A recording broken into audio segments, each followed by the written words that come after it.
Let's now try to see the XML file structure to understand it a little bit more, because sometimes you may want to modify the contents of the XML file, but let's have some basic understanding. Okay, so make sure you can locate under app, res, layout. You have your XML file for your view. And from our previous developments, we have this GUI components develop. Okay, we got some text view, we got some edit text, we also got button, we also got more text view. Okay, and you can see from the component tree panel over here, this shows you the layout of the GUI components. We got text view, edit text view, edit text. Also for each GUI components, we got the ID, unique identifiers, and also we got the text over here. Okay, so this is from the design view over here. If you click on text, this is the XML document over here. Let's try to understand this a little bit more. It's not too bad. At least you want to understand how the sections can be divided in the documents. Let's try to see this one here, and then I will show you a slightly simplified file to go over some basic terminology. Okay, the beginning line over here is simply some starter line. That's standard. You don't have to memorize it. Okay, it's just always there. And over here, you can see relative layout over here. So this is so-called a tag. Whenever you see the left, it's called open brackets. So like a less than sign in your mathematics. And this is a greater than sign. So this is the whole thing. Okay, sorry. So the whole thing over here is called a tag. T-A-G, tag. We'll go over all the basic terminology in just a moment. Okay, so this is a section over here, and then you can see that at the end of the document we have some matching tag to close that tag. You can see this one here is called relative layout, and notice that we do have something like a forward slash over here. Okay, I'll just highlight the forward slash over here, relative layout. You can see the tag name is, and the tag is called relative layout, and this is also relative layout. Okay. Okay, there's an element in the documents. Okay, and then we got, for this particular tag, the element is a relative layout, and then we got different attributes for this particular tag, for this particular elements, which means the layout has either tools, you have a width, it has height, it has button, and etc. And each one of them has an equal sign over here to say, for this particular attribute, it has the following value. Okay? Okay, well, I'll show you the simplified version to give you some visual guidance. And then over here, you can see that under relative layout, that's why we say it's a tree structure. Okay, just go back to the design view very quickly. You can see under relative layout, under which we got this, 1, 2, 3, 4, 5, 6, 7, and 8. Let's see how that can be counted in the text view. You can see under the relative layout over here, we should have 8 different sections, right? Okay, what's the first section? This is the first section over here, and this is just another tag. You can have tags within the tags. That's why you can have tags within tags. That's why we say it's a tree structure. Okay, text view over here, and then edit text, and remember that's the for the name label, right? And also number 3. Okay, and over here number 4 and number 5, and then number 6 and number 7, and then we have number 8. Okay, we have 8. So again, so these two views should be seamlessly equivalent. Okay, and then for each tag, again, we got this is so-called attributes and equals some value. And then this is the elements of the tag. Okay. Okay, once you understand the big picture, it's not too bad to actually understand what this document is trying to say. Of course, you never memorize the contents for the XML. You have to know if you want to modify just a little bit in the document where you should go. Okay, let's now try to have a little bit better view to explain the terminology. Okay, so this is a slightly simplified version there. We still got relative layout, and also here I just show you 1, 2, 3, 3 rather than 8. Just because of limited space. Okay, let's first of all just review the terminology that I just said verbally. For each XML document,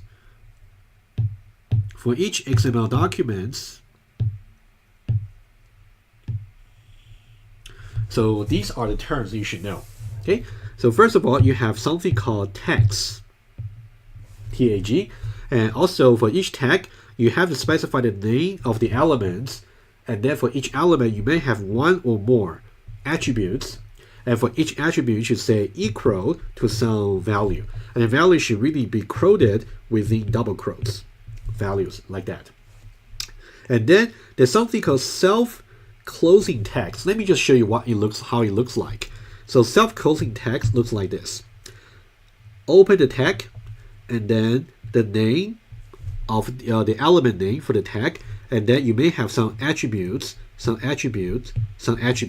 Now I can simply just have a / and close it. Okay, that's a self-closing tag.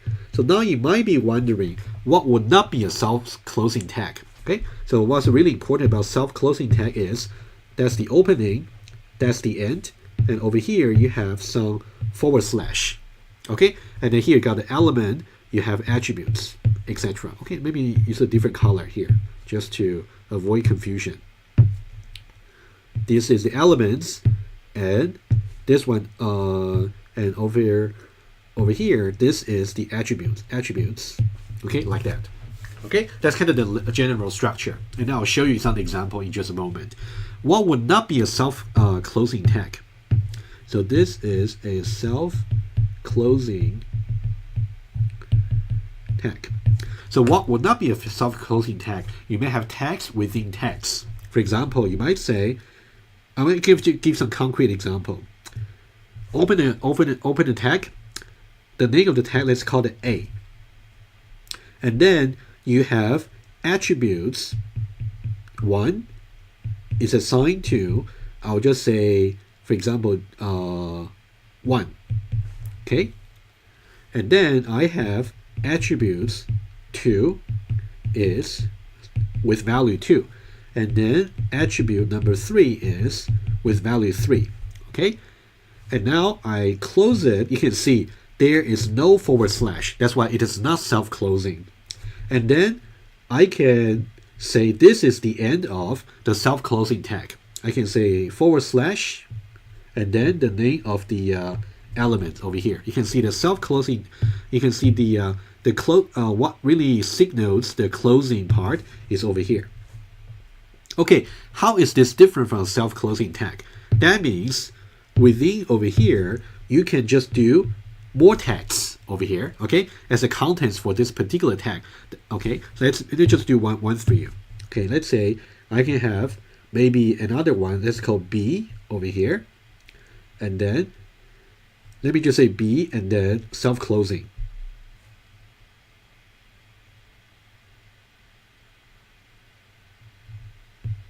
Okay, I have C and then self-closing. Okay, let me just switch to a very quick example over here.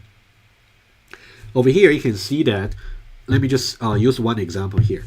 You can see the button here, okay, is self-closing because you have that, right? Okay, exactly the point over here. So here, B and C, they simply have no attributes. Sometimes you may not have an attribute. You can have either 0 or more attributes. Okay, so now, why is this a tree structure over here? So this is a tree structure. The way you can think of it is, we got A here, which encloses B and C. So that's a tree. And then in the case where, let's say, if B was not self-closing, so let's get rid of that. Let's say we have B over here, and then with no attributes, and then, okay, just a little bit messy here, but let's just see the point. Okay, so this is closing B over here. Okay, it's not self-closing. But now let's say under which we just got another one that's called D. And that's self-closing. So that means A contains B and C. C is self-closing. And B contains also D. over here. Okay, you can see there's a tree structure, right? Okay, let me just, for this part here, let me just draw it a little bit more properly. Okay, so you got A, which contains B and C, and B contains D. So that's a tree structure, and the tree structure can just grow as arbitrarily complicated as you wish, depending on what you need. Okay, that's kind of the basic terminology here. So let's see in this example here very quickly. Again, so this is also has a tree structure. You can see overall we have a relative layout. So that's a root. So relative layout over here is closing over here. So that's not a self-closing tag. Okay. So now over here, let's say I'll just for short, a relative layout. That's the root, and then it has several attributes over there. So what are the attributes? Let me use maybe blue for attributes. So it has, for example, this is attributes, this is attributes, this is another attribute. We got 1, 2, 3, 4, 5, 6, 7, 8, 9. 9 different attributes. Okay? And for this particular attribute, for example, the tools context attributes, you can see this every time if you want to specify the value for the attributes, you have to use the equal sign for assignments. Okay?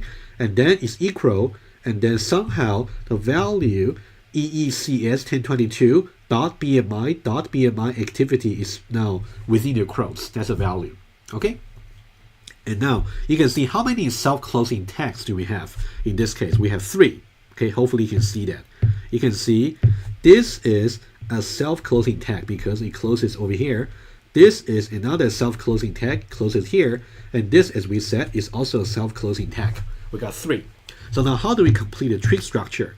So now the relative layout has 3 children.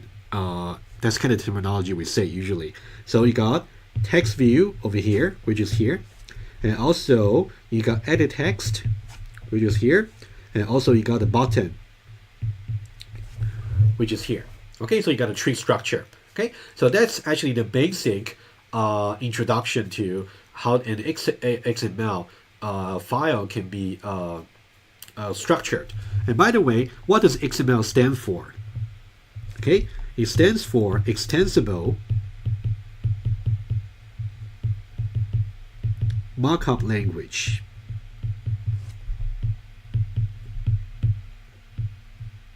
Okay, we'll see more as we move along the course, but you should really know what XML stands for and what these individual terms really mean and what a self-closing tag versus non-self-closing tags with a tree structure look like.